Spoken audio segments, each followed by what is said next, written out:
Mr. Tobias Engelmann, you work as an entrepreneur in the field of software, data, and climate. You founded the Vita software after you've lived in India and South Africa, where you also have two companies. So how has the experience you've made there informed you in creating the Vita software? Thank you so much. So, how do I make this, giving you the shortest possible version?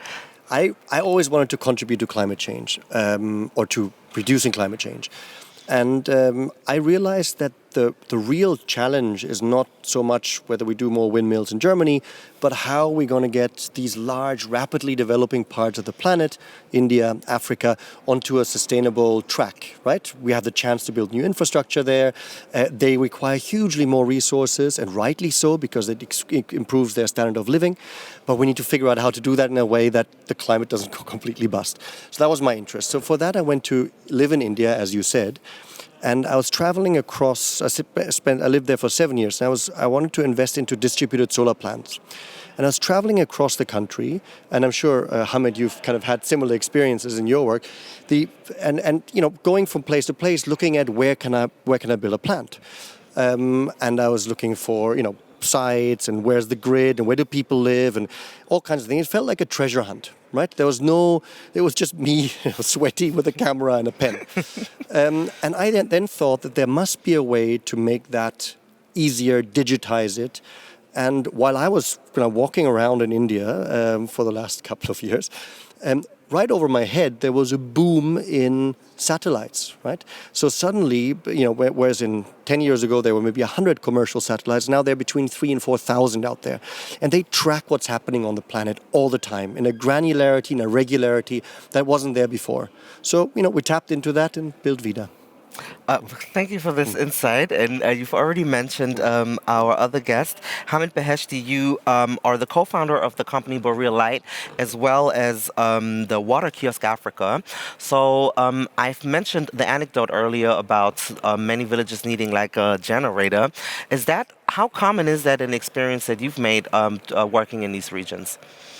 Actually, it doesn't need to be very smart or genius to think that these regions, they need such a solution. You go there, you walk there, you have your basic needs, and you see the things you have it in Berlin, you do not have it there. So for us, energy was part of a solution, part of our answer to another challenge of the world. We started with this challenge, water, answered it through renewable energy. So, because we couldn't speak in those villages about the challenge of water when another challenge is not answered, because one of the reasons that they have the challenge of water was the absence of electricity there. So electricity in our case was not just the lighting, was not just cooking stoves or whatever. It was even more basics. Drinking water. So we address it from that direction. Again, it doesn't need to be genius to see it. It's just how to answer it. So the what problem, the what answer, what is the problem is so easy. How part of it, how to answer it, it was the tricky point. So we started tackling this how to bring hygiene drinking, irrigation water to off-grid communities through renewables. That was what we did at Boreal Light and in the field by Water Kiosk Africa. I would like to, both of you can then maybe, but I would direct it to you, and then if you feel comfortable, why do you think it is? Like, what is the cause? What is the reason? Like, for people out there, like, why are some of these regions so poorly connected to basic energy, which means also basic needs like water? If you don't mind, I would just, we have one definition of off-grid communities, rural communities. When we think about off-grid communities, immediately the answer or the picture comes to our mind is there is no transmission lines.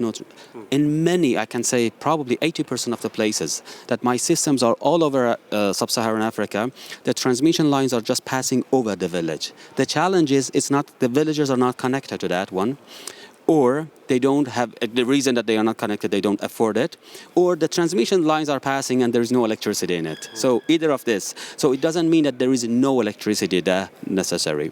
But the challenge is a financial problem, that why there is no electricity, let's say the financial problem. The same financial problem also brings the basis of the challenge of water, but it's not limited to the financial problem. The water side of this challenge is a problem that is growing drastically by the effects of climate change. Places that for generations, farmers, they were doing farmings from the same borehole, from the same water source, now there is no water source. In one village, we have now a project. In 2012, the depth of borehole was 45 meter, now the borehole is 160 meter. It's not a matter of finance, it's a matter of a reality of climate change. So we have to bring this solar energy because in the same village there is no electricity to challenge the issue of water and also electricity. Mr. Engelmann, through your travels and then creating the software, were there some things or solutions that local populations already had that inspired you or that you learned from or that helped you improve also your work? What were some of the things that you learned from the already established solutions or ideas that maybe couldn't be executed? That's a good question.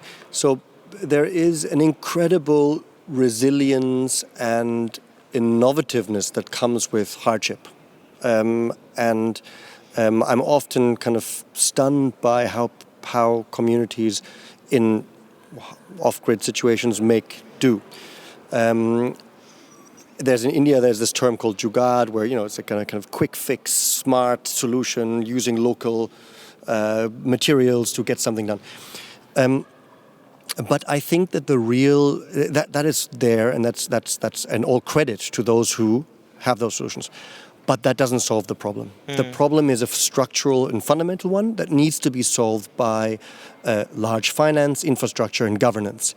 And that is basically how do we provide basic services to people all across the world. I forgot the name of the little girl, but what she said is spot on. That's exactly it, right? How do we make sure that everybody has clean water, has access to electricity, and a good planet to live on?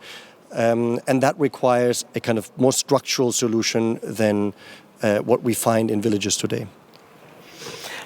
Is there experiences you've made with, as far as learning from people you've met who've already dealt with these situations? Not necessarily on the technical side, I would say, but on the social side of it.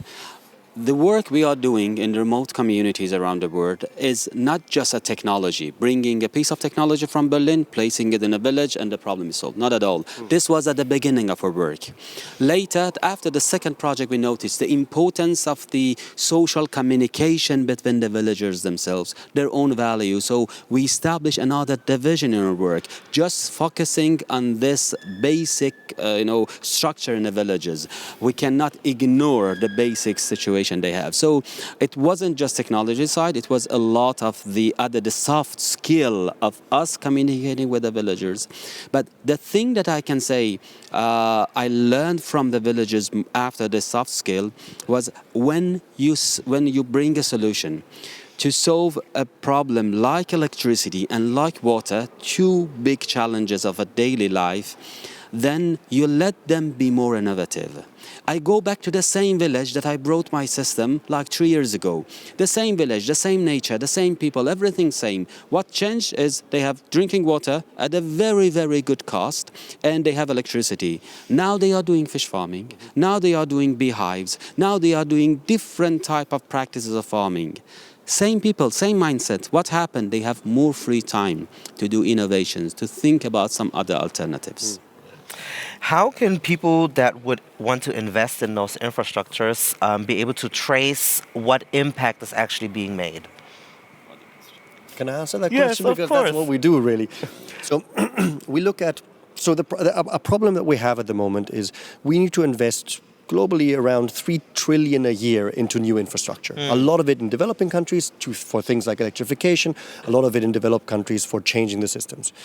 Currently, in developing countries at least, we're kind of flying blind, right? We don't really know where the grid is, where people are, at a kind of aggregated level, at scale. So it's like what I said about like traveling in India. It's a very manual, piecemeal, slow process of changing it. So we need to change that. Now, if we start, and that's what we currently do, if we start doing that with data, so we create a data-based, a map, think of it as a map, with all kinds of relevant information in it. And we can look at, for example, we do it in DR Congo at the moment, where it takes minutes now instead of years to identify, in this case, 7,000 viable sites for electrification, or something for Hamed to do to bring water there. Now that's the starting point, and then you can use the same software to track changes. You can track changes through the project itself. It could be from sensor data, it could be from photos, it could be from videos, from notes, etc., from the people working there. And you add to that this enormous amount of geospatial data, and suddenly you can see change happening. And that's really powerful because it's inspiring. I mean, yeah, to have actual like photos of like the process and the work, it's I never thought about it like that, but it's like you commit the people to send the photos, or you pay them, or how does that work? So the people who are building it can make the photos. Usually it comes in our current workflow. It comes through the funders. So if you're the investor or the bank that stands behind this, then you'll require certain reporting to be done. Right? So you just ask, and through VIDA you can send a kind of email. You can say, look, this site doesn't have a photo. Can somebody click a photo, and then they upload it. It's quite easy. I mean, everybody has cameras nowadays, even if they don't have electricity. That's the funny thing. Yeah, or social media is spread. So maybe, Hajar, is there like a post where you would say, okay, this is something that will be interesting for this whole topic, or have the people in the community out there had something to say or contribute?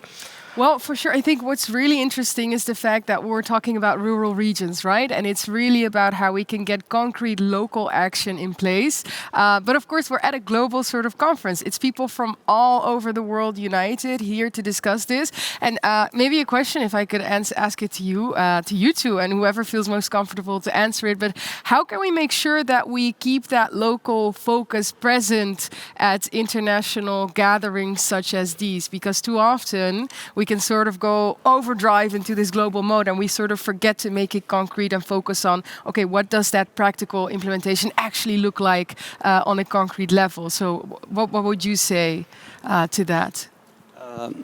If you don't mind, I want to first go back to the previous question, because it's very relevant to many of the applications that companies like us are dealing with. Tracing the impact. Yes, because one of the challenges we are dealing, and hundreds of companies like us in the world we are dealing with. Usually investors ask for the impact records. Investors ask, okay, how do you measure your impact? There are some easy ways of SDG, this much of carbon. There are some ways, but I can tell you from the real experience, measuring impact is one of the challenges of many companies dealing in these communities. Each company is almost coming with its own way, its own idea, its own mandates.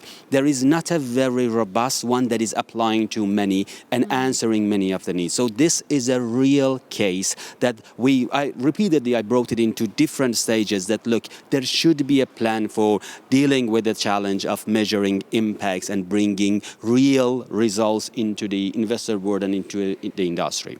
Going back to what you mentioned, if we just look at it practical-wise, there is no other way to ignore it. Yeah. There is no other way to skip it. It's like saying that how to deal with this issue of climate change, how to deal with the challenge of development, while we are ignoring the most part that is affected by climate change. So I see that there is a good focus now in many of these functions, but they are the most affected ones, and they are the most that they are creating other challenges for the world. So anyway, the world is focusing on them, but having them a proper solution, the way they need it, the way that can result into good benefit, that is the one that can come more and more into the international stage. Absolutely. And can I just say, I liked actually that you took back to that previous point, because I think it's an important point, right?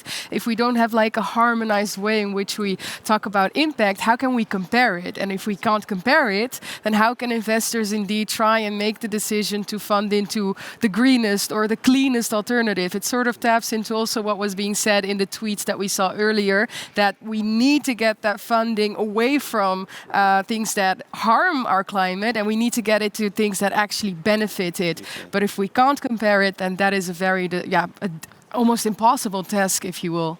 And having, sorry Tobias, just I mentioned that having such a standard way also blocks or protects us from any greenwashing. Yes. Greenwashing is happening. I'm in this sector, I see that how it's happening, greenwashing. Having a proper way of measuring impact even protect all generation from this challenge of greenwashing as well. Yeah. Proper way of measuring the impacts. I mean, that's exactly what we're working on. So let's have a chat about this afterwards. Destiny that we are. So greenwashing, the concept of portraying yourself as ecologically friendly or sustainable or renewable, but really behind the scenes, that is not the thing. Now, because you've mentioned that, how often do you feel like this is actually the case? Like, is this a very big problem, or is this something that people just use to discredit certain efforts? How relevant do you see this issue?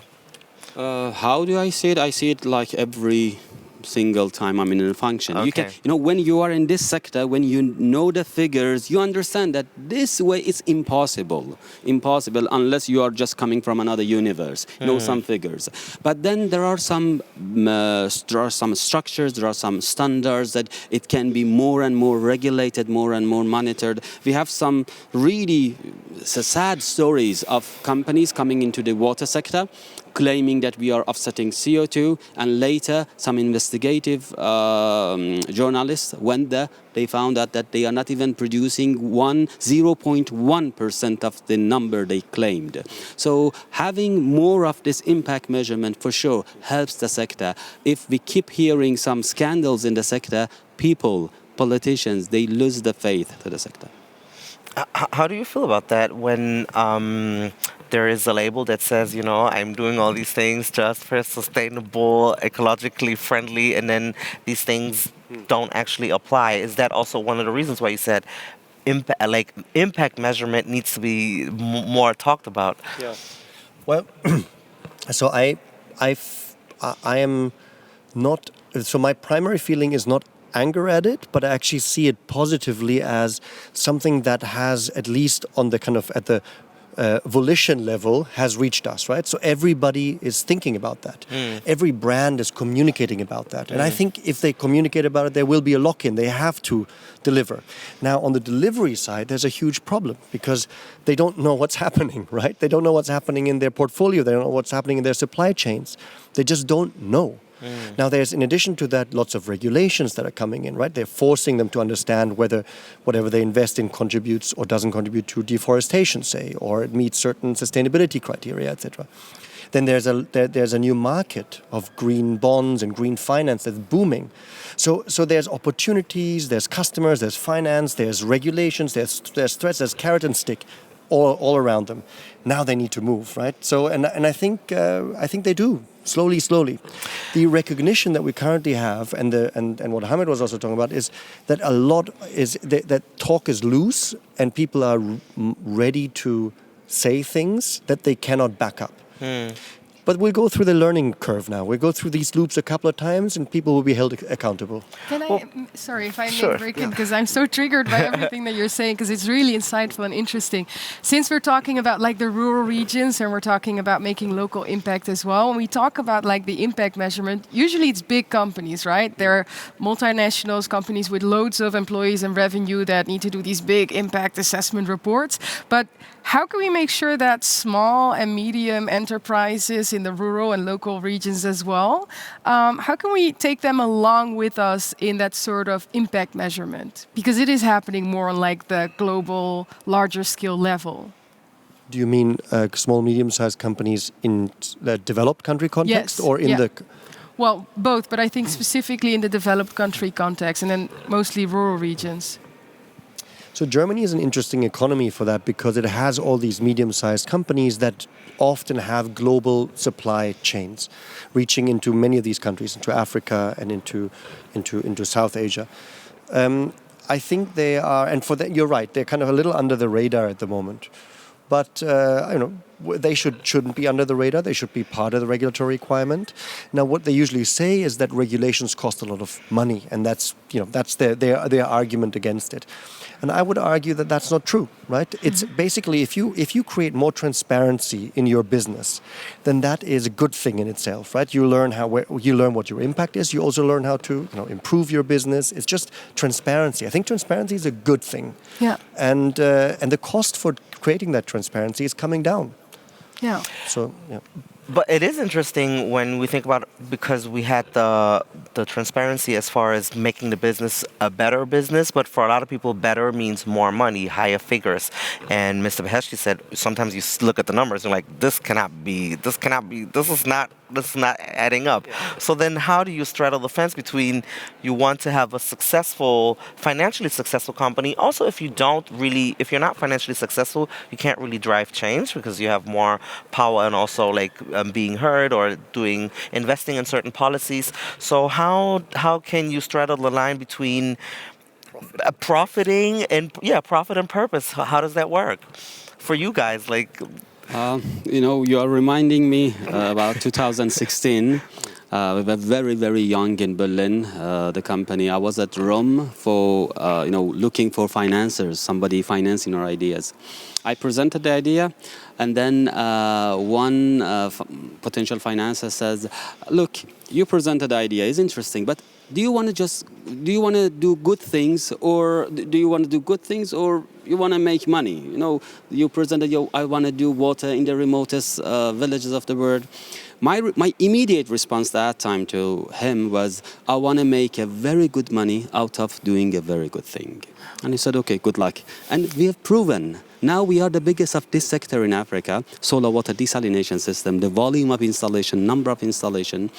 And we can see that we are a social business. What we are promoting in this work is the social business. Social business is a business that you do your investment, you have your revenue. It doesn't mean that it should be very minimal, but you then, from the return of investment, you keep investing into the same project, into the same community. So we are very much a believer that the way that this business, as a way of making money and in the meantime producing the impact, is through the social business mentality, and this is what we are practicing in reality.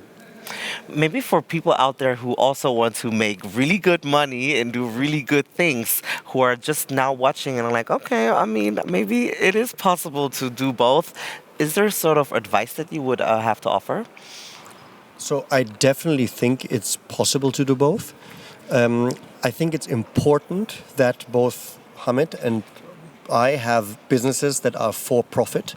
It's important because as a for profit, it can attract funds much more quickly and scale much more quickly. So if we find a solution that works for the user, for the customer, and creates this positive impact, we want to scale it as fast as possible, right? So it's definitely possible. It does require a bit of an extra turn of thinking on the side of the investors, because it's not another kind of delivery business model in Berlin, right? It's something that's a little more complex. The environment is more complex. On the positive side, the way we work, we go into markets that are often greenfield, so we're not in a competitive situation so much. Thank you. Do you have some brief words also of advice? I can just confirm the very same. So this is the past that, as I mentioned, it's been proven that it works. It's just a matter of knowing delivering of a system, delivering of a solution should be sustainable. You can't just bring solution and keep failing. If we want to make sustainable solution for developing countries, for rural area, it should be a business. It can't be just the charity style.